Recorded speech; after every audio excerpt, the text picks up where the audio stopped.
নমস্কার বন্ধুরা, আজকে আবারও চলে এসেছি রান্নাঘরে। আজকেও আমি একটা জিনিস নিয়ে এসেছি, সেটা হচ্ছে মুরগির গিলে মেটে। এখানে শুধু গিলে মেটে আছে আর একটু এর সাথে চর্বি লাগা আছে। আর বড় বড় পিস করে কেটে নিয়েছি এটাকে। এক একটা গিলে দু টুকরো করে হয়েছে, বড় বড় সাইজে কেটে নিয়েছি। আজকে বানাবো একটা স্পেশাল রেসিপি, যার জন্য আমি নিয়ে নিয়েছি, এখানে আছে দুটো বড় সাইজের পেঁয়াজ, এইভাবে কুচি করে নিয়েছি। এখানে নিয়েছি দুটো আলু, এইভাবে বেশ মোটামুটি একটা সাইজে করে নিয়েছি। এখানে চাল, এটা হচ্ছে এখানে আপনারা গোবিন্দভোগ চাল ইউজ করতে পারেন কিংবা পোলাও চাল। আমিও এখানে পোলাও চাল নিয়েছি এক ধরনের, এটা হচ্ছে জিরা কাঠি। এখানে চালটা আছে 250 মতো, আর গিলে মেটেটা আছে 500 মতো। আর ফোড়নের জন্য নিয়েছি তেজপাতা, শুকনো লঙ্কা, লবঙ্গ, এলাইচি আর দারচিনি। আর এখানে নিয়েছি টমেটো পেস্ট, আর আছে আদা রসুনের পেস্ট, ওটা আমি বের করিনি। তো চলুন রান্নাটা শুরু করি। আমি এখানে কড়াই বসিয়ে দিয়েছি।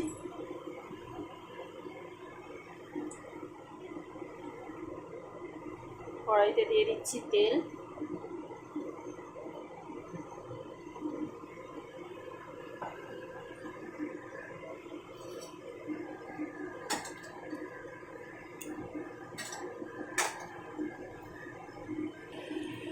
তেলটা গরম হয়ে গেছে, আমি দিয়ে দিচ্ছি ফোড়ন, শুকনো লঙ্কা, তেজপাতা আর গরম মশলাগুলো।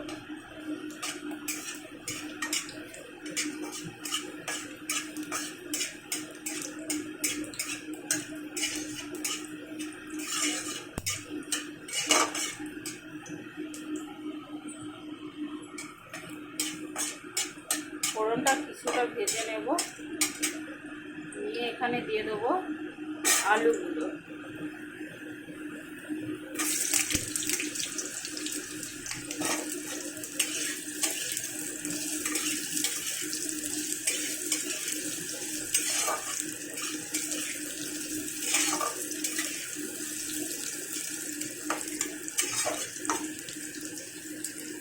এইভাবে রান্না করলে টাইমটা খুবই কম লাগবে আর তাড়াতাড়ি রান্নাও হয়ে যাবে। আলুটা আমি হালকা ভেজে নেব। হালকা করে আলুটা ভেজে নিয়েছি। এর উপরে দিয়ে দেবো পেঁয়াজ কুচি। পেঁয়াজটা দেওয়ার পরে বেশ কিছুটা ভেজে নেব।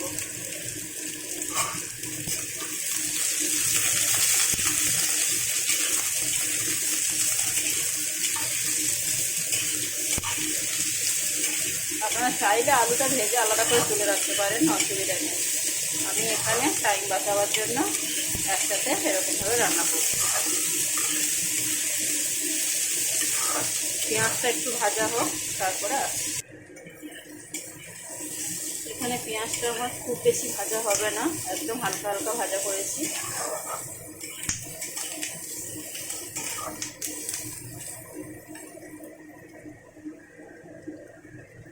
তারপর আমি এখানে দিয়ে দেবো গিলে মেটেটা।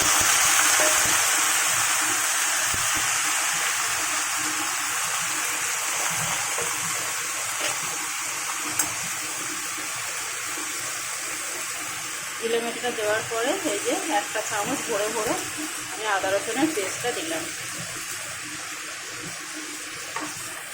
এবার এটাকে খুব সুন্দর করে নেড়ে নেব।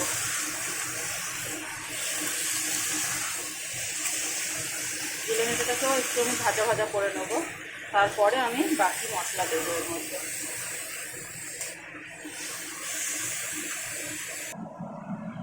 আমি একটা মশলা বানিয়ে নেব, যার মধ্যে আমি এখানে টমেটো পেস্টটা আছে ওখানে দেব মশলাগুলো: ধনে গুঁড়ো, জিরে গুঁড়ো, হলুদ গুঁড়ো, লঙ্কা গুঁড়ো, এগুলো আমি হাফ চামচ করে দিয়েছি। আর এখানে দেব জল, একটুখানি জল দিয়ে এটাকে বেশ সুন্দর করে ফেটিয়ে নেব।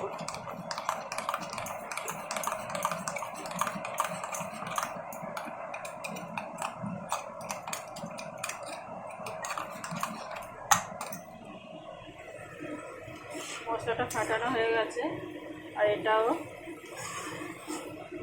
তরকারিটা বেশ ভালো করে ভাজা ভাজা হয়ে গেছে। এখন আমি এখানে দিয়ে দেবো তরকারিতে, দিয়ে দেবো অবশ্যই স্বাদ অনুযায়ী নুন।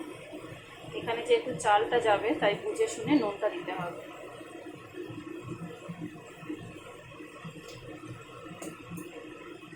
আমি এখানে দিয়ে দিয়েছি স্বাদ অনুযায়ী নুন। দেখতে পাচ্ছেন ভাজা ভাজা প্রায় হয়ে গেছে।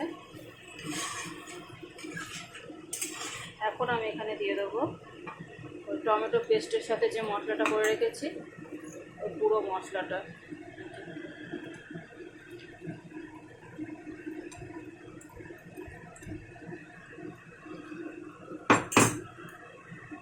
দিয়ে খুব সুন্দর করে নেড়ে নেব।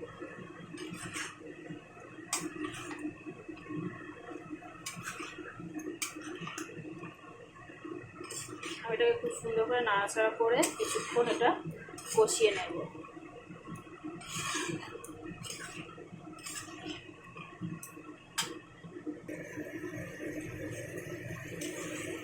তরকারিতে অনেকটাই বেশ জল বেরিয়ে গেছে। এই জলটা পুরো শুকনো হওয়া পর্যন্ত আমি এটাকে কষতে থাকবো। আরও ভালো হবে একটু ঢাকা দিয়ে দিয়ে কষিয়ে নিলে। আমি এখানে একটু দিয়ে দেব গরম মশলা, দিয়ে আমি এবার গ্যাসটাকে হাই ফ্লেমে রেখেছি। ঢাকা দিয়ে দিয়ে খুব সুন্দর করে কষিয়ে নেব, তাহলে খুব তাড়াতাড়ি হয়ে যাবে। মাঝে মাঝে একটু খুলে নেড়ে দিতে হবে, তলায় লেগে যেতে পারে, যেহেতু গ্যাসটা বাড়ানো আছে তাই।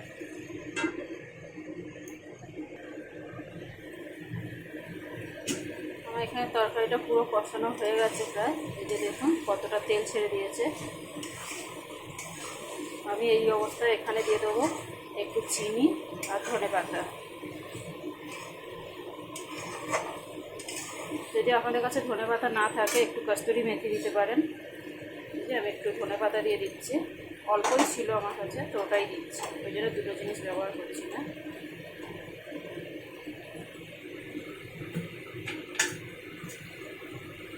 এবার দিয়ে দেবো স্বাদ অনুযায়ী একটু চিনি, দিয়ে আরও একটু নাড়াচাড়া করে কষিয়ে নেবো। আরও 2 মিনিট ঢাকা দিয়ে রাখবো, তারপরে চলে যাব পরের পদ্ধতিতে। আমাদের এই রেসিপি তরকারিটা পুরোপুরি কমপ্লিট। এবার এর মধ্যে যেটা যাবে সেটা হচ্ছে চাল। আরও 2 মিনিট এটা কষিয়ে নিই ঢাকা দিয়ে, তারপরে আসছি।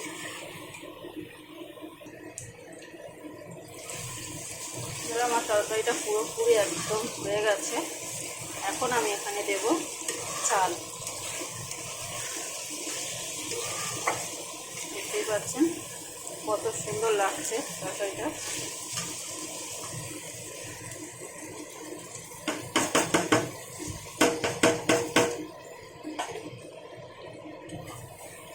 চালটা দিয়ে আমি খুব সুন্দর করে নাড়াচাড়া করে নেব।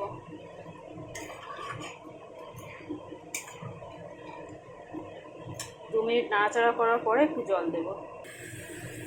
চালটা আমি বেশ ভেজে নিয়েছি অনেকক্ষণ না, 2 মিনিট।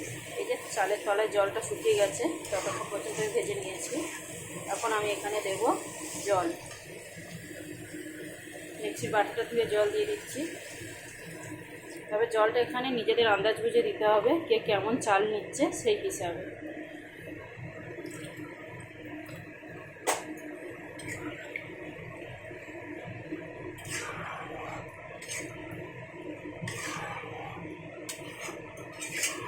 যে যেমন চাল নেবে বা যেরকম ধরনের চাল নেবে সেই ধরনের চালের থেকে 1.5 গুণ জল দেবে।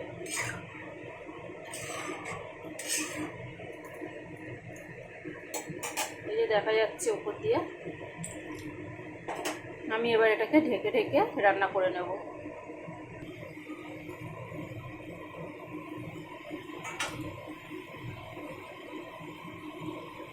এটা ফুটে যাওয়ার পরে আমি গ্যাসটাকে মিডিয়ামে করে দিয়েছিলাম। এবার 7 মিনিট পরে খুলে দেখছি, আর এখানে দিয়ে দেবো এবার এই মুহূর্তে 1 চামচ মতো গন্ধরাজ লেবুর রস।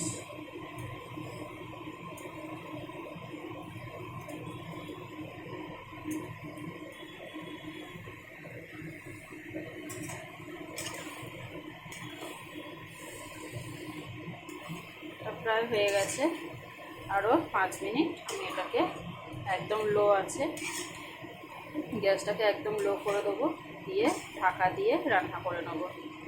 আমি এখানে আর কিছুই ব্যবহার করব না, আমার রান্না মোরলেস কমপ্লিট। আরও 5 মিনিট একটু ঢেকে দেবো, তাহলে রান্নাটা পুরোপুরি কমপ্লিট হয়ে যাবে।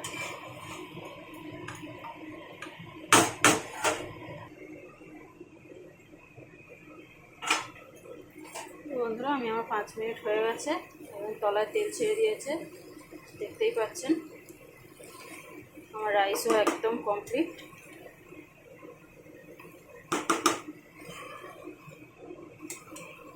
তো বন্ধুরা, আজকের আমার রেসিপিটা কেমন লাগলো অবশ্যই একটা লাইক, কমেন্ট, শেয়ার করে জানাবেন। আমার ভিডিওটা দেখার জন্য অবশ্যই আপনাদের ধন্যবাদ। আমার চ্যানেলটাকে সাবস্ক্রাইব করে আমার পাশে থাকবেন।